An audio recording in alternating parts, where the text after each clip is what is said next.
Yo, what's cracking, guys? Faison here, and today I'm bringing you guys the evolution of my Eldlich list that I've been playing as of late. If you're new around here or just didn't happen to see, I got 5th place at the side deck regional, going 6-1 with blind second Eldlich, and while the deck performed a lot better than I think most people would have expected, I noticed a few kinks across the day that I wanted to get worked out.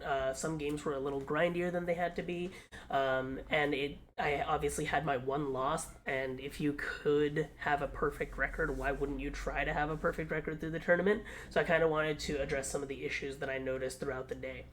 Um, and you might be wondering why I decided to share it now rather than play it myself. Well, for one, I think that this should be taken as more of a deck building theory video.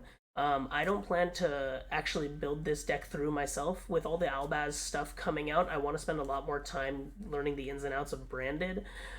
Even though I do plan to play Branded Eldlich, I don't really want to complete this deck through because it actually has 3 Red Eyes Dark Dragoons, and I'm not really trying to buy 2 extra ones for a deck that I'm probably not going to play. So, yeah, this is more of like me trying to explain what worked and what didn't, why I made the decisions I did, and what I'm doing to address the issues I noticed. And hopefully, even if you don't plan to build this deck through, the decision making that I kind of lay out will help you theory out your own decks, whatever they may be. So, yeah, the basics of the deck. Why did we play Glowing Second Eldlich? Well, as I've reiterated many times, and I will continue to reiterate, we have been in quite the combo format as of late, and as a result, spot removal like Dogmatic of Punishment and Ice Dragon's Prison have been quite mediocre. Obviously, if you guys caught the YCS, the second place Eldlich player was playing both of them. And not trying to take away from his accomplishments, more props to him, but that tournament, it seemed that many of those who were doing well were actually on mid range. Most people that were on Halk, Vibrax, Synchro decks were actually on 40 or 45 card lists, and Eldlich does a lot better against these kinds of mid rangey decks rather than full on blowout combo. If someone's playing a 60 card combo deck and you're going second against them, I don't think spot removal is enough. Yeah, and the floodgates are generally pretty inconsistent in what they accomplish, so I wanted to max out on floodgates that I thought were more consistent. Um, and I felt that the cards that Eldritch had access to that were the strongest were actually going second cards rather than like your typical trap Eldritch, I hope I go first or I lose kind of deck. So we weren't playing cards like Lord of the Heavenly Prison and stuff like that. So before I was playing Super Poly, Lava Golem, and Solemn Strike as my 9 going second cards. In a 6 card hand, there was a pretty good shot of drawing one. I think just over 85%, but I'm not sure off the top of my head. And yeah, going after our first game, I would typically side in Red Eyes Fusion and like the Dragoon package, as well as Artifact Lancia, and then I would also make some choices about which floodgates I wanted to have after siding.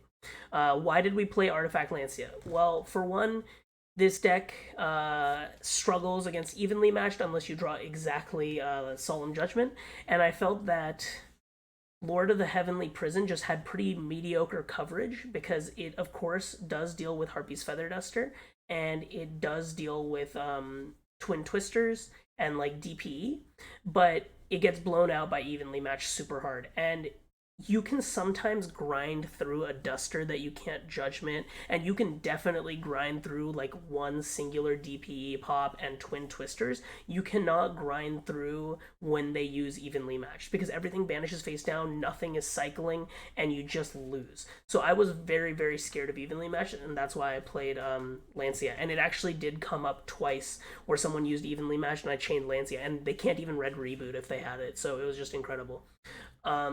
But yeah, getting back to the main deck, some of the biggest issues I noticed is that certain games became grindy because I was running Pot of Prosperity. Prosperity, while it did let me dig for the card I wanted to find, I just didn't have as many cards to work with because ultimately Prosperity is a 1-for-1, right?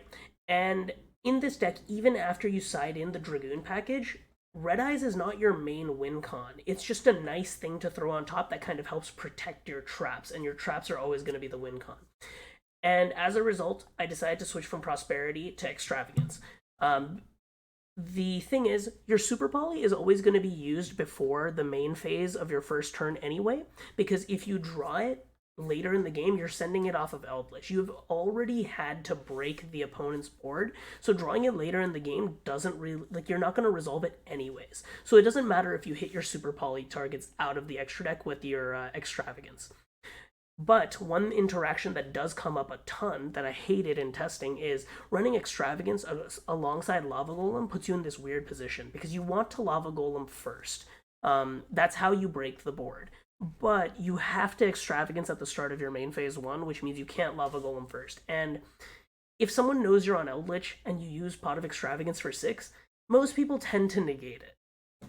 I don't want to have that get negated and then use the lava golem to get rid of a baron that was already that had already used its negate. It's just a very unsatisfactory interaction. So as a result, I decided to switch to Dimension Shifter. And you might be concerned, like, oh no, Dimension Shifter is going to banish your own traps so they don't cycle. You're only really using D Shifter during the first turn, because if you draw it later, you're just not going to use its effect because you have stuff in the grave anyways. If you go second and you D-shifter, guess what? No big deal. Your opponent can't play, you get to your turn, you set 5 cards, you pass. So you have played through D-shifter already, you don't care. If you go first, here's where you have to make a decision. For me, if I'm drawing cards that I just cannot afford to lose to shifter, like Sanguine or multiple Sanguines, I might not activate D-Shifter. But in every other situation, if you're going first, activating D-Shifter is not the biggest deal, because most of what you have is continuous anyways or doesn't cycle. Your Torrential gets banished, who cares? Solemn Strike, Judgment get banished after being used, who cares? Everything else is a continuous except exactly Sanguine. So at the end of the day, you don't really lose out on much unless you draw like multiple Sanguines, like I said. The alternative situation that might come up is maybe you're hesitant to use D-Shifter if you have Super Poly because it makes you discard and banish a card. So at that point, it just depends on what your discard is. Obviously, you never want to banish a Lord or an Eldlich Trap, but if you plan on discarding like a Torrential or Strike or one of your Floodgates for Super Poly anyways, then you really don't lose out on much by using D-Shifter first. So that was the first like big change I made. Additionally, I wanted access to consistent floodgates. Obviously, Skill Drain is the most consistent floodgate right now. It hits every deck going first or second. And before I was playing both There Can Be Only One and Goes in Match. This is kind of a weird choice I made, but I decided because most of what I'm playing is Blowout anyway, I actually wanted to play Summon Limit. And with Summon Limit, the fun thing is, now you have the best, arguably the best floodgate in the game for going first in your main deck. And so if I win die roll now, I actually just go first, because all of my blowout cards are fine going first or second. D-Shifter I can use on my turn and just sit on Floodgates plus D-Shifter. Super Poly I can just set and use it on my opponent's turn. And Summon Limit is like super, super crazy going first. So though this is like an evolution of a blind sack and Eldlich list, I think this is actually just better as a going first Eldlich list, where you sit on Floodgates including Summon Limit. Why did I get rid of There Can Be Only One and move that to the side instead of Goes in Match? There Can Be Only One is really only better, in my opinion, against like Phantom Knights and Fluanderies. And ultimately, I didn't feel that There Can Be Only One was like particularly good into anything else, because Prank Kids can play under it with no problem, and any kind of Hulk combo deck plays under it with no problem. And these are the decks that I expected to see more of.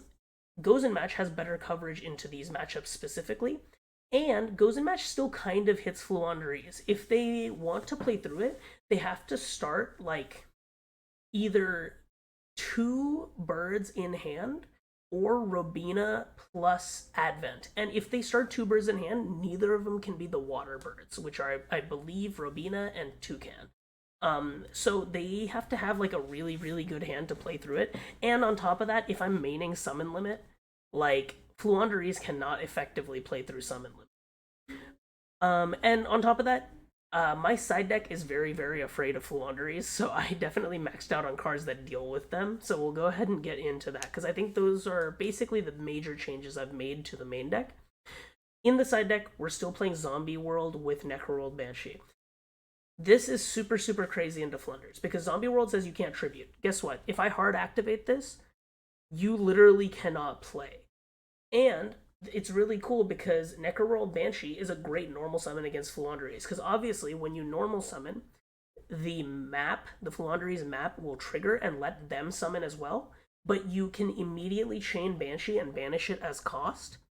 And that way, the Banshee will convert into a zombie world in the field zone that is already resolved, and then the map will attempt to resolve, and maybe they can normal summon from hand if they want, but even if they have a Mega Ryza in hand or whatever, they cannot tribute summon it because the zombie world has already resolved. Additionally, Lancia has super, super good coverage into Fluanderies because even if you're not getting evenly matched or Cosmic Cycloned, guess what? They can set up a board, but they're not going to have any follow-up. And your concern in Eldlich against Fluanderies is not the board they set up, but the fact that they can Mega Ryza and bounce 40% of your entire field because you only set 5 cards.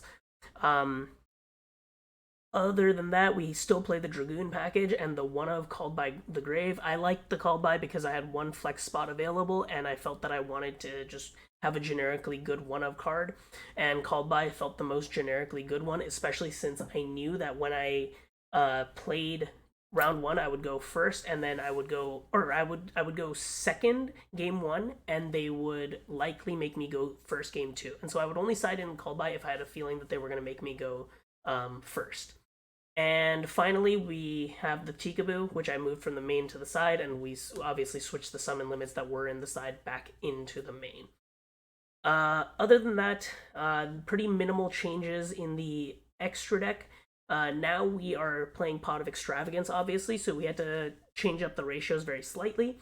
We're still playing the 2 of cards that convert the Eldlich traps. It's just because I have only 1 Link Spider, so I play 1 Link Spider, 1 Imduck. The difference between these two never really comes up. Imduck effect is, no one plays into this card in a competitive setting. We're playing 2 Lina. I decided to play 2 Lina rather than other stuff because I think Lina is just the best Link monster available to Eldlich because it lets you convert your Lord and any monster, whether it be a trap or a second Lord or whatever, into Lina, and then special summon back the Lord as a buffed up monster, which does come up a lot, so I wanted access to that card. We played the 1 Pleiades, 1 Gustav.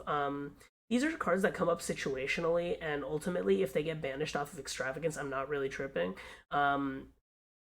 I guess you could make an argument to play 2 Gustav and only 1 Pleiades because the main thing that Pleiades comes up for is it lets you convert your Eldlich traps, but Lina also lets you do the same. Then we played the Extravagance board. I played the 6 most generic ones that I liked. You could make an argument for playing Predaplant Dragostapella over probably the Dragon Knight Draco Quest, but I think ultimately the difference between like when these cards come up is pretty minimal because almost every person that plays Destroyer Phoenix Enforcer knows how to play around the Super Poly into Dragostapella, so that just doesn't really come up in my experience. And then I obviously played the 3 Red Eyes Dark Dragoon. So you might be afraid of playing 3 Dragoon or like 3 of any card that you absolutely need to see with Pot of Extravagance, but if you actually break down the math, the chances of you banishing all 3 Dragoons off of 1 Extravagance for 6 is actually 4%. Which isn't really that much if you think about it. It's 1 in 25 games where you get punished for this. If you get punished 1 in 25 games, but the other 24 in 25, you get an extra card that lets you set more cards, I feel that, for me, that is a totally tolerable risk. But yeah, that's pretty much the end of it. I hope this kind of gave you guys an idea of how I was thinking about the deck when I decided to build Blind Second. I think, as I mentioned, this is a deck that can go both first and second, which is something that I very highly value in a trap deck, because I think traditionally traps just suck when you go second. And yeah, that's pretty much it. Let me know what you guys think. Make sure you leave a like, comment, and subscribe. It lets me know what I'm doing right and wrong around here, and it keeps me motivated to keep making content for you guys. So I'll catch you guys later. Peace.